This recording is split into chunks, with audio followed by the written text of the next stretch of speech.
Hello everybody, welcome back to the NASCAR Heat 5 career mode where we have already spun out and hit the wall here at the Charlotte Roval in our qualifying lap.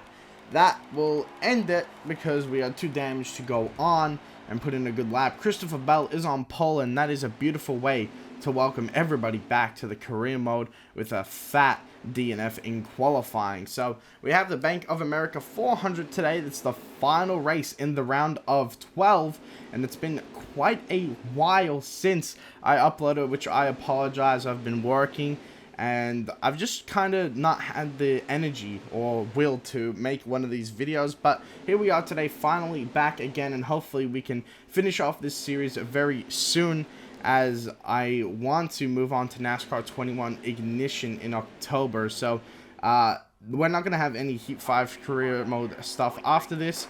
And without further ado, let's get ready underway here at the Roval. As you saw in the news, Christopher Bell is fast and Martin Truex Jr. is cold today, so he's actually starting towards the back, which is a little bit of championship implications. But as you can see, we DNF'd in qualifying, so I didn't get any sort of like warm up to this track whatsoever. So we're just going off of what I did last time, and well, last time we didn't have too great of a time here until the very end, as we almost spin out there already, but we managed to keep it going here, again past Ross Chastain, now to the inside of Eric Almirola in the 37 car, as we look to gain a position here. But as you can see, we'll kind of overcook it there, but almost getting into the 37 car, as now we're going to run into a little bit of trouble coming out of the corner, hitting the outside wall. They're doing some right side damage to the car, and well, why not hit it again for good measure here, as now we drop right back into last once again. But going into NASCAR 1 and 2 here to the inside of Priest and McLeod, we get past the both of them there, and now looking to make a run on Ross Chastain. He's having a horrible run today, and he's had a horrible run this season, let's be real with you. But as we now go into the big chicane here, we get through it and almost spin out there going over the curb, which is very unfortunate. But now to the inside in a 3-wide move here with Ross Chastain and Ryan Preece. We're going to get past both of those guys here up into P37 as we look to reel in Corey LaJoie up ahead of us here, as now we go into the final chicane here, going in quite deep, and we hit the back of Corey LaJoie quite hard there. She's going to do some minor damage to the front, which, you know, why not just pile it on here. Oh, we're going to go in way too hard into that corner and absolutely smash the back end of Eric Almirola. And now we have some minor damage to our aero and our engine, so that is also very nice to see as well. So at the end of this stage, we're obviously going to have to come pit and get repairs, so 4 tires and fuel will be the call. And this might work out, because at the end of stage 2, I'm pretty sure everybody will come to pit road, which means we could stay out and jump all the way to the front, and I'm sure more chaos will arise from that if we can successfully pull off the strategy here. That's if we don't DNF with the amount of damage we're putting onto the car right now. But we managed to get a nice little corner there. We kind of hit Martin Truex Jr. out of the way, but, you know, he was going quite slow, so we get past him here now to the inside of Ty Dillon, who had a very nice season in that 8 car. We get past him. We get past Daniel Hemrick in the 96 car, so then we go into the final chicane here. So we're looking to have a nice and clean final chicane here, and this time we have a little bit of a slide, but we managed to keep it going until we slide out of the corner, hitting Martin Truex Jr., and around he goes in that 19 car, and that will cause the caution, ending the stage early here. Christopher Bell, we get the stage win, as we take out the 19 car, unfortunately. But there you go. James Knight actually is up in second place as well, which is pretty cool to see some guys up front that we don't usually see up there. But yeah, like I said before, we're going to come in, get 4 tires and fuel, fix all that damage we had, and now we'll see if we can get through stage 2 without any sort of mucking around here, and we'll see if we can hopefully not damage the car at all and keep it intact for when everybody else comes to pit road, as we just cut the absolute crap out of turn 1 and 2 here to the inside of the 47, who is actually not our rival anymore. I can confirm. Ricky Stenhouse Jr., after all, this whole time, like 1.5 years, he's finally no longer our rival, which is absolutely fantastic. Mostly has to do with me running up front and him at the back, but I won't roast him too much or else he might get pissed off again, as now we're looking to make a move here on Timmy Hill in that 21 car. As you can see, we get a little bit crowded there, 3 wide with Alfredo and Blaney. So now we're going to send it to the outside there, getting past the 12 car momentarily, still fighting on the outside of Timmy Hill and that 21.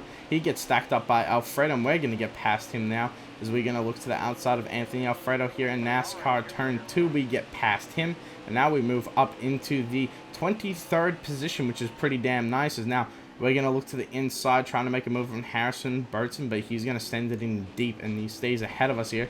We get him in the back from the 38 car. But we all managed to keep it in the right direction here as we look to the inside of Harrison Burton in NASCAR 3, and now looking to the inside of Justin Allgaier and Tyler Reddick in NASCAR Turn 4. We get past both of them now, so we look to have a nice final chicane here. Hopefully we don't run over the car in front of us, and while we jump the curb to avoid doing that, we actually hit Chris Buescher instead on the inside. So a little bit of contact. We all keep going in the right direction here as we hit the back of William Byron there, who is currently fighting to stay in the playoffs right now. He is below the cut line, and P19 ain't going to be good enough to keep himself in this right now. So he's going to have to step on it here. Chase Elliott finds himself out in front, which is a very good time to be out in front considering he is not in the playoffs. He missed it because he was absolutely terrible this season. Kind of just like how Matt DiBenedetto was awful in real life, but then stepped it up at the end.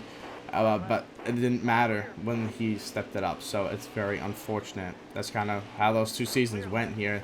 As you go see Austin Dillon here, he just goes and dives into the wall there. I don't know what went wrong with him, but he goes and slams the outside wall, so very unfortunate for the 3 car there. But as you can see, we made our way up to P17, and everybody is coming to pit road here, so this is going to give us a chance to get up front. I decided to take 2 right side tires because we had a little bit of damage to fix, so I thought, yeah, fuck it, why not? Let's come down pit road, fix this damage, and we'll see if we can make some positions up. And as you can see here, we come out of pit road in P6, so now in contention to win this race today. I don't think we will win it, but we can give it our best shot to stay up front now that we have the track position and try to turn this absolute clown of a race into a good finish here, as we got Chase Briscoe, Joe Logano around us here. Both guys who are above the cut line right now and looking to make it into the next round.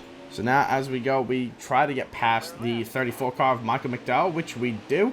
And now we look to set our sights here on the cars in front of us, which is AJ Allmendinger and Christopher Bell. As now we get to the back of Bell here, we actually go way too hard into the corner. We send Bell up into the grass and into the wall. Then we absolutely overshoot this corner as well. Into the grass we go to try to get back on track. We spin it out here. We clip Michael McDowell. He goes around. DiBenedetto's involved as well as myself as I get clipped by James Knight. And I go hard into the wall, which will DNF myself from this race. And just like that, the round of 12 is over. And we move on to the round of 8. Of course, 109 points above the cut line. I was clinched into the next round, but a DNF is going to put an end to our chances of winning that race, which is, well, it wasn't going to be a win anyway. But let's go and have a look at your race results today. In the win, we have Denny Hamlin, P1, followed by some surprising finishes for Allmendinger, Cindric. Had good runs, both road course ringers, actually, so it's not too surprising. But James Knight, P10, Ryan Newman, P9. Those were kind of creative from the game here. As you can see, Austin Dillon rebounds to P27 after he had his issues earlier. And as you can see, all the way down into P-last myself with Kyle Busch and Kyle Larson here as well. And as you can see, this is what the results were at the end of the round of 12. Truex manages to survive with Logano, Kyle Busch, despite poor runs for those guys. Harvick, Keselowski, Briscoe is the last guy to get through, with William Byron the first one out, followed by Cindric, Larson, and Suarez. So those are the guys eliminated from the round of 12, and that will wrap up this episode today. I want to thank you guys all for watching. I hope you all enjoyed. I'll see you all in the next video, which will be at Kansas to start the round of 8, and hopefully I can get that out to you guys sooner rather than later.